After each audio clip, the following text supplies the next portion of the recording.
Hello everyone, welcome back to our little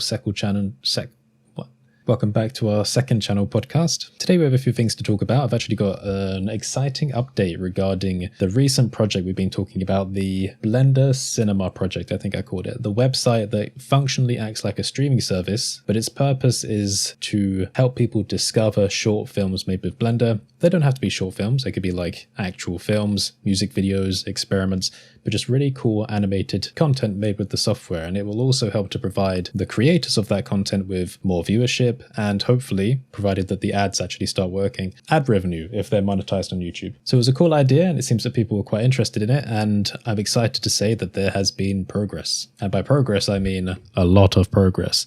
So in the last podcast episode, I said that the next phase following on from all of this ideation chat was to actually start prototyping the website project so we could have something functional that people could play around with. Well, after I put that podcast episode out, a certain someone, Joshua from the Serpens team, Serpens being the visual scripting add-on for Blender, sent me a message on Discord. And this community is so amazing because sometimes you'll just be like, doing your own thing, and then all of a sudden someone pops out of the blue and says, hey, you know that idea you had? I made it for you.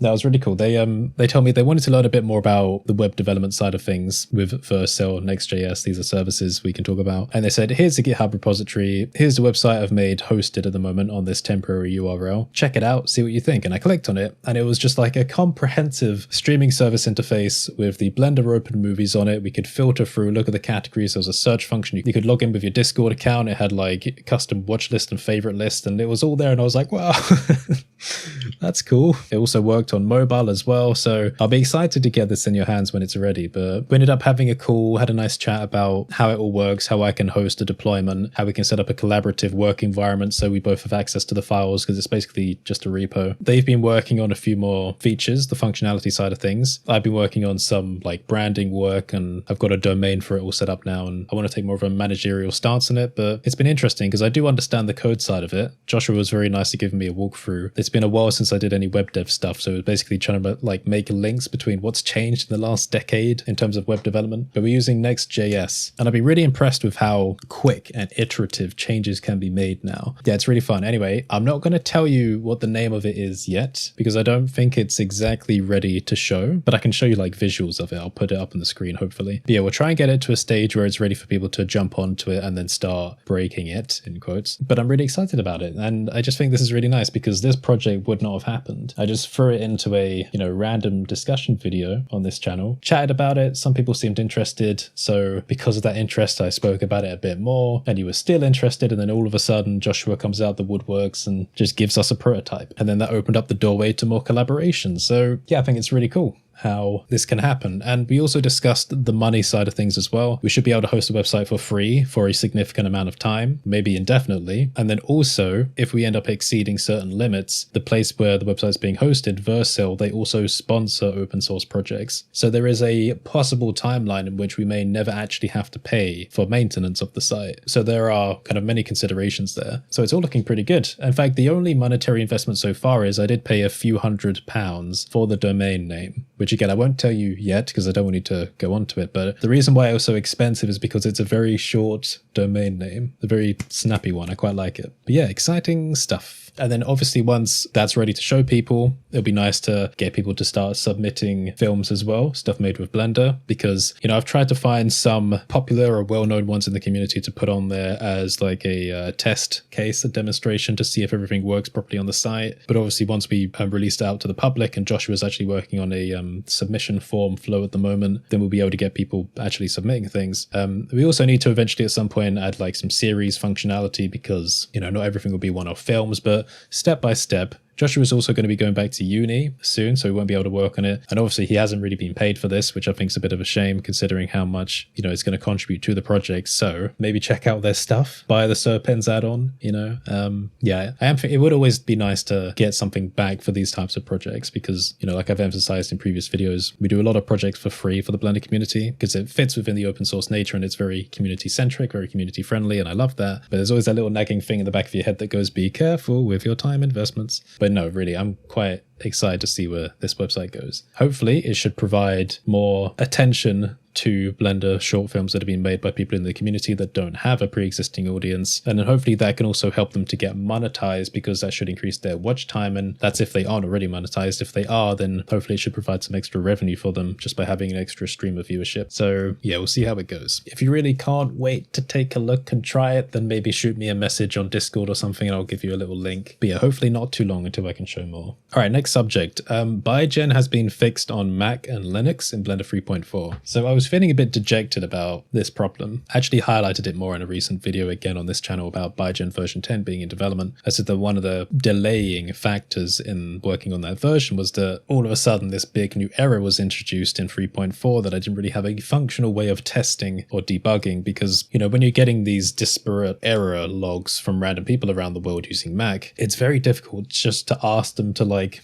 make some quick changes in the code to see if anything pops up, because a lot of them don't, you know that kind of technical side. They don't exactly know what to look out for. So of course I did get some of them to send me information about like their file structure. Did anything change? Did anything look a bit weird? Checking the blend file filter in the outliner. Was actual content imported before the error was made? Stuff like that. But anyway, the way I ended up fixing it was through the help of Wilson Digital Design. I know that several people did offer their help, including Donna and Bold Polnareff, who may be watching. Thank you for offering, by the way. I do really appreciate it. But I just happened to be in a call with Wilson one night. Well, it was nighttime for me. He's in Australia. We sat on the call and I think I was speaking about my frustration. And then he offered to boot up a Linux instance, because we had this question like, why would it suddenly not work on Mac where it did before? Is this actually like a Unix problem rather than just a Mac specific problem? So he booted up a Linux virtual machine and then patched into that.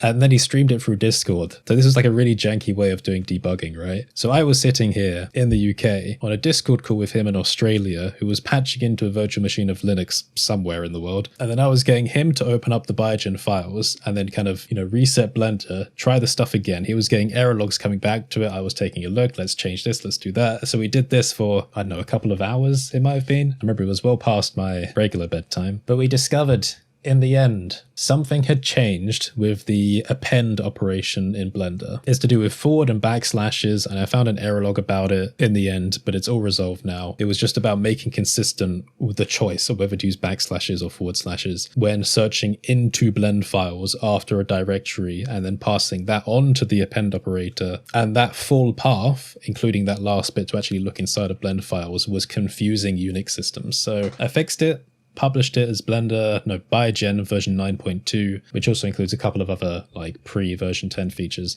But I will say I do know that there are a couple of parametric effects in the add-on which still do not work in 3.4. That's just due to modifier changes, I think, not actual errors. Oh, and on the side of that as well, I did add a couple of extra like user misuse checks. So for example, there would occasionally be an error if someone tried to apply something to an object when they had nothing selected. Yes, that's an error, but it's not really a bug because it's an error because they haven't used the tool properly. But realistically, from a user experience standpoint, we shouldn't have errors appearing. So I added some extra checks so that if the user didn't actually have anything selected in those types of situations, then it just wouldn't do anything instead of shouting at the user, error, error, error. So yes, it means we can continue moving on with the development of V10. But of course, there's all these other projects happening as well. And I'm very overdue for doing another YouTube video. So I actually recorded one before doing this as well. I like being productive, but there's always so much to do. The community material pack is also in dire need of an update. And we've got a backlog of materials to add to it as well, so it'd be nice to get those out to people. And I've had to apologize to Wilson again because he's been super helpful with making sure all of those submissions are organized. We have like a shared Notion space and the forum channel on the Discord server where people submit things. Wilson is so underappreciated. Well, I appreciate you. That's why I'm giving you credit now. Wilson Digital Design. We used to do like psychology and philosophy subjects on this channel, so maybe we'll do another one because we've spoken about quite a lot of development stuff. Oh, and by the way, if you have any questions about development projects or when's this thing going to get an update, or have you thought about doing this, then just leave them below. I'll check them out, maybe respond to them. I tend to put more effort into responding to comments on this channel than the main channel, just because this channel is more like focused, I suppose. It's more of a discussion driven channel. Anyway, yeah, so I was chatting to Kev Binge recently. My mum's just sharing me reels on Instagram.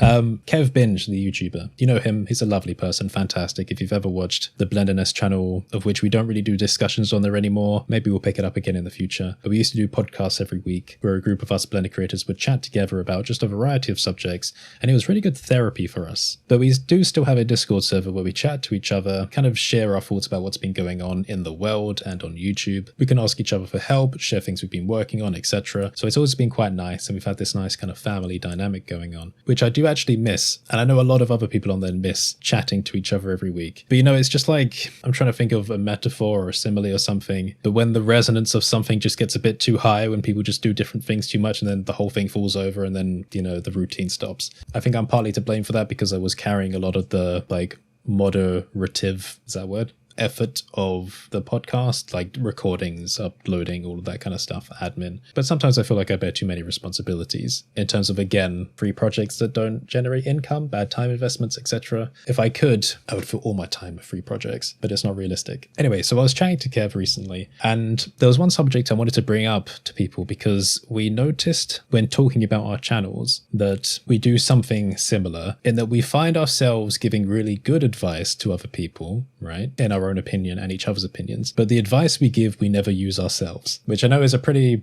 common thing for humanity. For example, relationship advice. I think a lot of people would be good at giving relationship advice even if they don't have a relationship or they've had bad experiences in relationships, right? So there's always been a joke on Reddit about this where, on Ask Reddit, someone will ask something about relationships and then they'll get advice from a 9-year-old or something. And, there's always this imposter element to giving advice, right? But we find when speaking to each other about our YouTube channels that we're giving really concrete, objective advice about how to improve something or what's your good selling point? Why do people connect with you or your personality more than the content, or vice versa, and things like that? And, they're really good objective discussions, but none of the advice we give, we apply to our own channels. And it was just a quick moment in this conversation where I thought, wait, why is that? Because I've done this. My brother started a channel. Even when we started rebranding the Blenderness channel and the website for that and the Discord community, I was thinking, wait, why am I putting more structured effort into this than my own channel? This is weird. But then I think I've come to an answer. And the answer is because when we look at other people's work, we see an objective single purpose to it. If I look at Kev's channel, I see Kev and the content Kev creates, and it's very defined. If I look at Blendernest, I see the very definite purpose of Blendernest. But when I look at my own channel, I see every possibility for everything I'm interested in. So you're not seeing it objectively anymore as an objective purpose. You're seeing it as a potential. And it's very difficult to narrow down and brand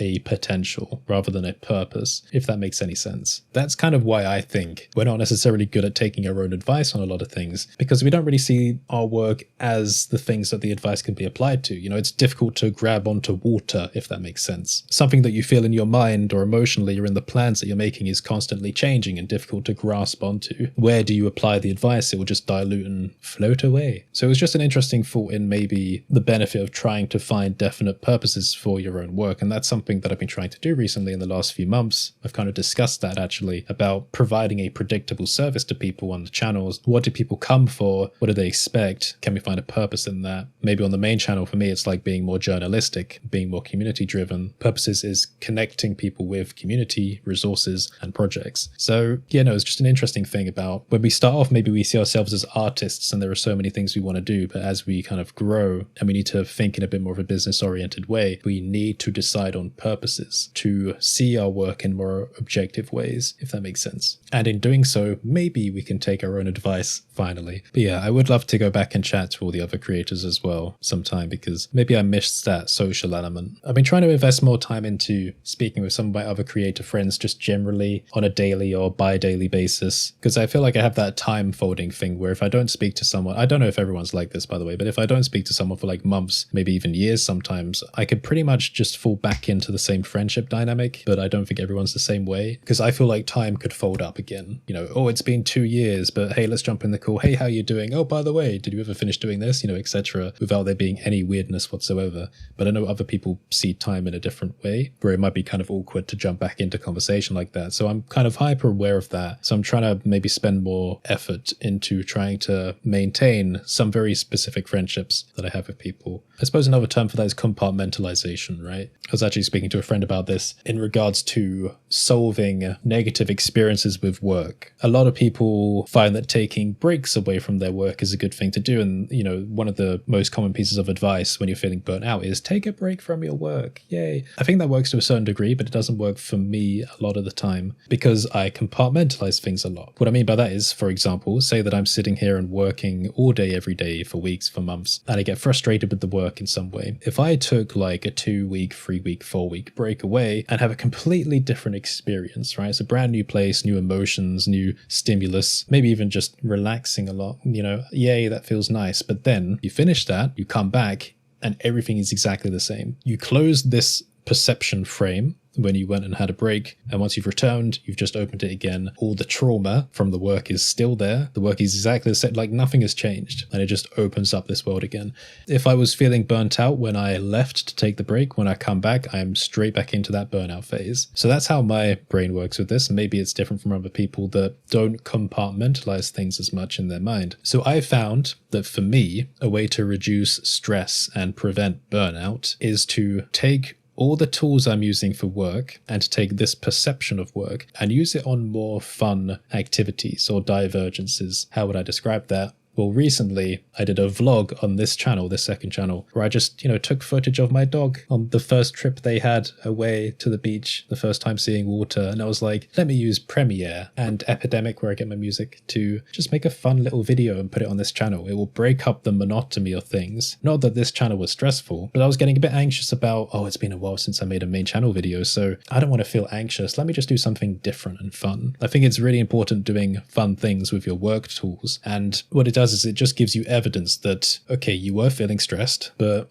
this environment and these tools you're using that are making you feel stressed, they can also make you feel happy and be fun. But is that really making sense? It's like, just imagine that your emotional experience with your work is like a song, right? And maybe you have like low points, high points, choruses, verses, and you don't want everything to stay on one note for so long. So you're kind of just introducing these different experiences in the same song just to kind of add some variety or some higher, some lower emotional elements. Maybe that's like a bit of a weird comparison. I don't know. Maybe it makes sense to people. But yeah, the solution to burnout for me hasn't been to avoid the space. It's been to stay in it, but just change what you're doing to feel more inspired, maybe start watching some new films, some new music you haven't listened to before as well. Maybe they'll give you some inspiration, just break you out of your headspace while you're here. Just do something to modify the perception frame. Don't keep it as it is. Don't keep it stressful. Don't keep it in this burnout state. Do something to change it. But, like I said, maybe that's not for everyone. A lot of people, maybe they just don't compartmentalize. They keep one perception frame open, which is their entire life experience. And the way that they change that song, if you like, is by taking breaks. And maybe they just see it all as one linear path, right? Where they're going in between these different phases in their lives, like work and break and all of that. And it's all just one thread to them, But to me, and I'm sure to a lot of people maybe listening to this, life isn't one thread. It's hundreds of threads. And we're just like opening and closing them and jumping between them. And they all come with their own different memories, emotional experiences, stress levels, and all of that kind of stuff. Okay, so since we've been walking around the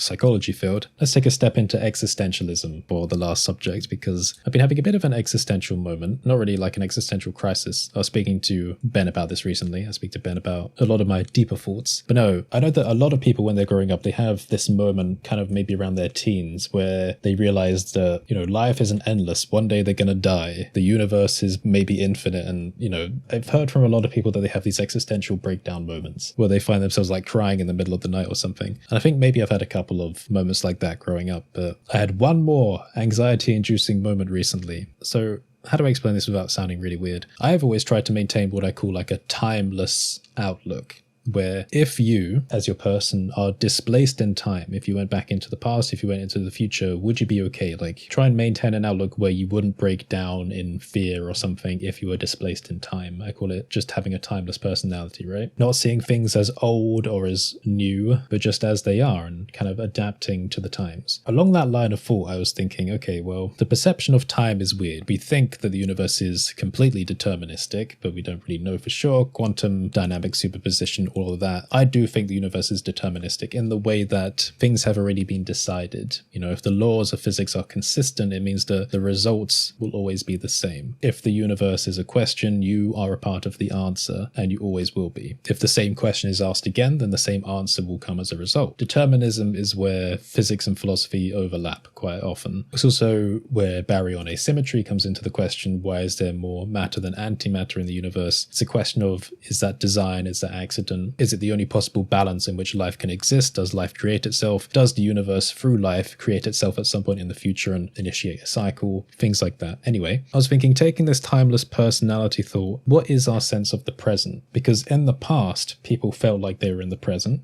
obviously, and in the future people will feel like they're in the present. So is the present a lie because it's constantly changing? We feel like we're at the end of human history. We feel like we are the future, the end point, and that everything before was old and that was it. But I watched an interesting video by Kurzgesagt, and I forgot what it's called, but I'll try and put it on the screen. But in that video, they kind of projected the history of humanity into the future. They showed, okay, here's the number of people that have lived before, here's the number of people living today, and here's the potential number of people that will live in the future. And when you take a look at the entire projected graph like that, assuming that humanity doesn't change too much in the next 10, 20, 50, 100 years and doesn't kill itself and doesn't turn into a different species, then when you look at that entire projection, you think, oh, we're not at the end of human history. We're at the very beginning. We're so close to the beginning that we might as well not be the beginning. Right on the first grain of sand of the beach that is human existence. We haven't even started. It was just a weird shift in perspective when you stop thinking that you're at the end and you start thinking you're at the very beginning. It also makes you a bit concerned thinking about all the information and knowledge of history we've lost when you start thinking you're at the beginning, because it's like, wow, information really doesn't last that long in the grand scheme of things. So we should be careful about preserving what we can, which is one of the reasons I'm interested in trying to maintain historical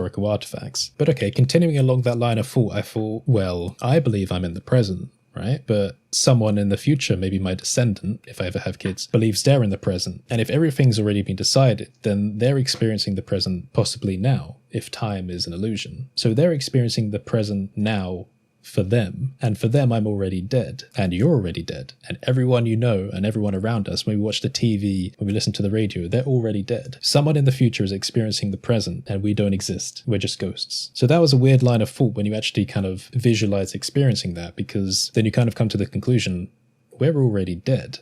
And when you actually get yourself in the headspace to experience that, it's very weird, because you start thinking, wait, I'm a walking ghost. I'm already dead to them. They're living a life. They're making decisions and I haven't existed forever. They can't talk to me. I've been dead for tens, hundreds, thousands of years. But I think there's some interesting benefit in visualizing life this way. If you imagine from your birth that you're already dead, there's someone in the future, and there will continue to be people in the future that are experiencing their present where you don't exist anymore. It's interesting because it makes you very future focused. It's like, okay, if they're looking at a history book and reading about you, if they're looking on Wikipedia, if they're looking through their ancestry, what are you going to do now in your illusion of the present that's going to make their life better? Instead of thinking of yourself as the end of humanity, where we are now, and looking back at history thinking, wow, isn't that old? Think of yourself instead of the future, but as the past. Does that change how you will live your life? If you think of yourself as already being dead to someone else, does that change the decisions you'll make on a day-to-day basis? Does it make you want to be more involved with something to make sure that maybe not a legacy is preserved, but that the future for us is a better place for them in their present? So I had a bit of an existential moment like that, where I hadn't really considered before that I'm already dead to someone else. Because obviously when you're living in a present, and when you feel like you're already at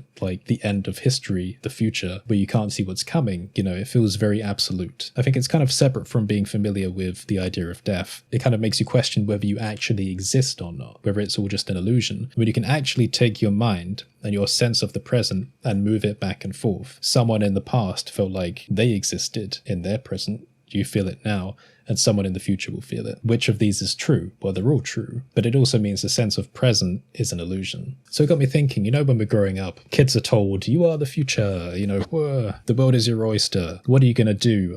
I wonder if telling kids they're the past instead of the future is better or not. I have no idea. Because when you tell people they're the future, they don't know what's coming, right? We have no idea. We don't know how technology is changing. Rule number 2 for life for me is you don't know what you don't know. It's a humility principle, basically meaning always keep keep your mind open because you don't know what's around the corner. So if someone tells me, you're the future, what does that mean? I don't know. But if someone else tells me you're the past, then I start thinking about people, not some abstract idea about technology. I'm thinking about people. Wait, I'm the past. Then who is the future? What are the people? What are they doing? It just seems like it's a bit of a different way of thinking about what you're going to do to make the world a better place. I wonder, and I'm not really suggesting this, but if we told people from birth, you're already dead to someone, what you're living now is an illusion. It's a playback to someone else. What you're living is history. Someone in the future is living the present. What are you going to do now in this experience you're having to make the world a better place for them? I just wondered whether changing the mindset to something like that would make people more considerate about the future than they currently are. Probably not, but I just thought this strange rambling would be interesting to share because it's one of the very few existential thoughts I've had recently which actually gave me anxiety. The very thought we're all dead and history to someone else. Everyone I'm listening to now trying to figure out their own lives. All these podcasts, all these TV shows, all this new technology and information happening. Like we're just trying to grasp onto the future and make sense of everything. It's already over for someone else. We're all just ghosts walking around. Okay, maybe there are some people listening that think I'm silly or they're like, yeah, duh, of course. No, but no, obviously I've already known this. Like, it's not like I just never thought about the future because I have all the way throughout my life. It's the specific empathy moment of visualizing the present at a different time. Like actually imagining myself as that future descendant. Actually having that emotional experience just triggered a bit of an existential anxiety. But yeah, I'm sorry if that discussion has also triggered some other people. I guess I'll end the podcast here. It started off sensible, then got a bit weird. But how else do we do things here? If you made it this far, put a snake emoji in the comments. But yeah, thanks for listening, everyone. Stay safe, and I will see you next time.